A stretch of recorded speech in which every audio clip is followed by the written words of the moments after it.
Hey guys, Katie here with a very special episode of Bldg46. So last weekend, we actually headed north of our Baltimore headquarters to Moncton, Maryland and visited the guys at Millstone Cellars.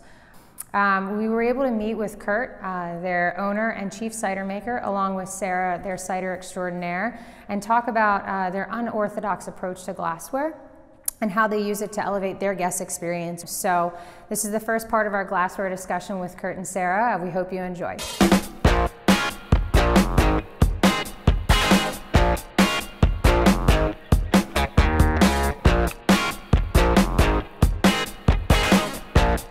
So we are still on location here at Millstone Cider Mill. One of the big things that we really liked the first time we came here is when we talked about glassware and how important it was to us. Kurt and Sarah had a ton of glassware already here, which is great. So they knew all about it and we want to share that with you guys. So walk us through what you look for in a glass and how it brings out the flavor profiles of your cider. Well, I'll jump in there. I've never done a talk on glassware, but it's critical to the enjoyment of cider. Generally, the glassware I use personally day after day is for examining cider. So a lot of these glasses are going to be more for, taking barrel samples. Like this is probably my favorite glass, though it's very delicate, and this may be my last one.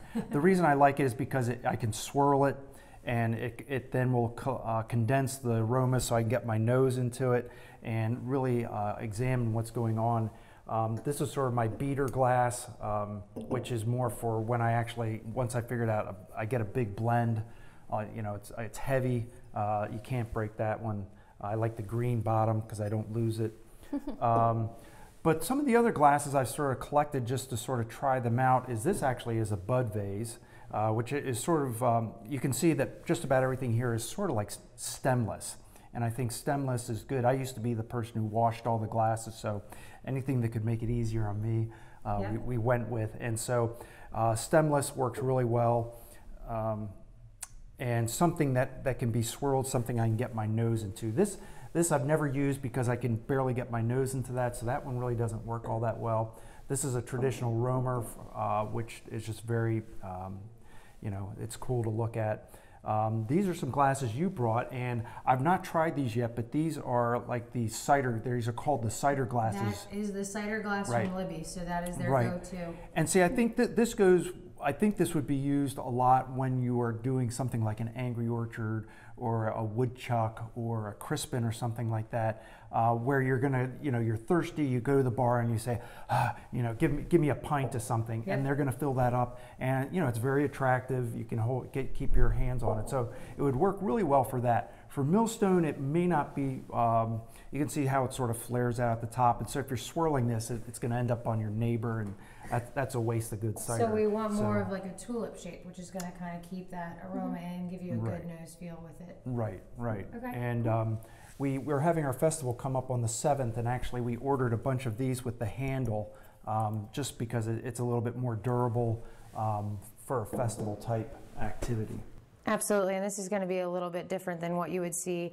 And I think where we go with the Libby glass too, and what they wanted to do is you want to have a different glass for cider that kind of announces to your guest, we've got something that's not just a beer or a wine, which you're used to seeing in any of these establishments. You've got something truly different, and it's going to make maybe some of the other guests turn their heads and be like, hey, what do you have? So love that you're still kind of portraying that outside in the festival scene, where you've got something that's very different at a festival, which is going to announce to your guests that you have it. So why don't we go ahead and pour some of this, because I know it's beautiful, and while we're doing that, we'll talk about some of the things.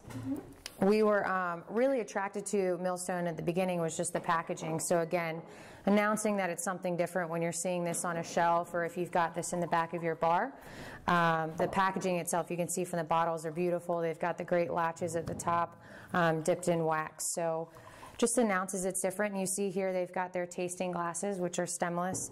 So this is great for any of our beer operators or cider operators as something to try. We love these little glasses they have with their logos on them. Well guys, that's it for our discussion on glassware with Kurt and Sarah from Millstone Cellars. Be sure to tune in next week for the rest of our discussion with the guys at Millstone Cellars. And remember guys, tabletop matters. Cheers.